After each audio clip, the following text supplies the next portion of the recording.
All right, guys. Good afternoon, everyone. Welcome to our post-match press conference. Congratulations to the De La Salle Lady Spikers for beating the UE Lady Warriors in straight sets. The Lady Spikers are now at 13-0. We have Coach Gian De Jesus and Shebada Lapu. Hello.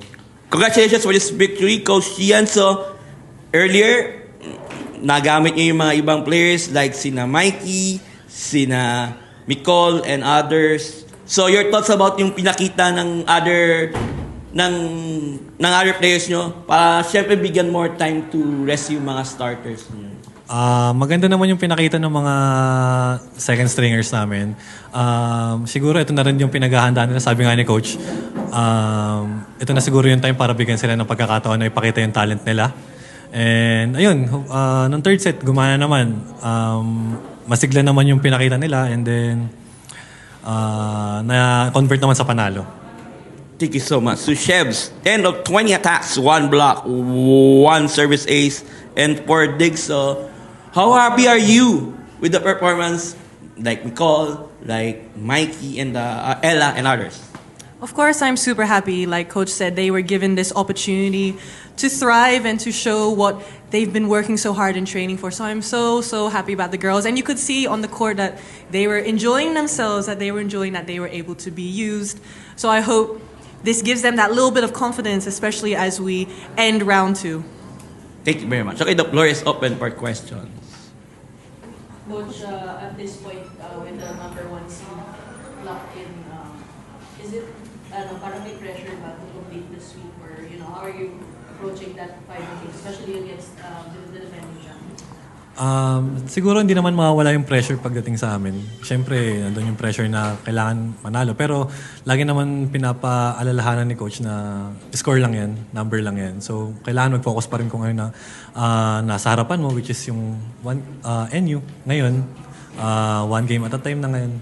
And then sana, hopefully, maganda pa rin yung pakita namin na game sa NU.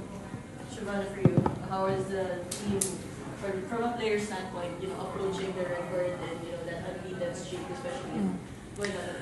It's the same as what the coach Gian said. That's what the coaches are instilling in us, 1 game at a time. We don't worry about this streak that we have, that it's 13-0. We worry about how we perform and if we perform of what we have done in training, being disciplined in staying true to the system that the coaches are teaching us.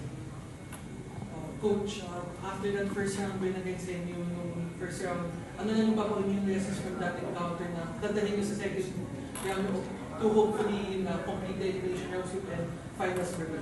Anong dadalhin yung lessons from the first round encounter against NU?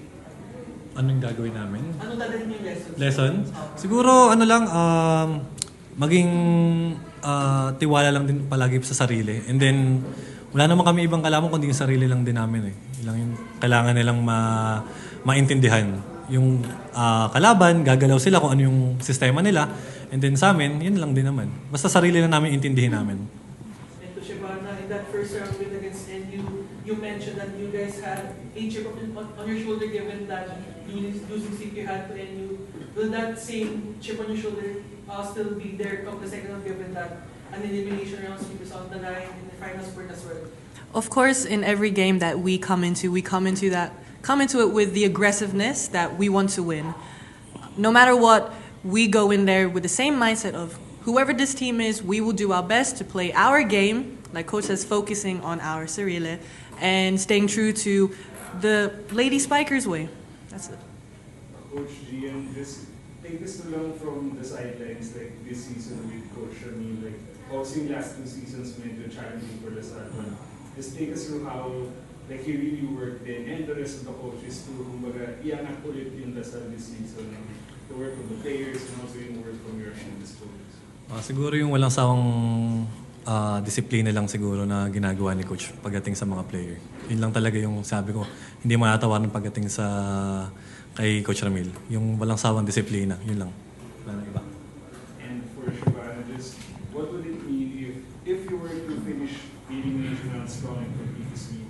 Just what would that mean for the team having gone through the setbacks of previous seasons, what would that be a testament of if you were to beat NU?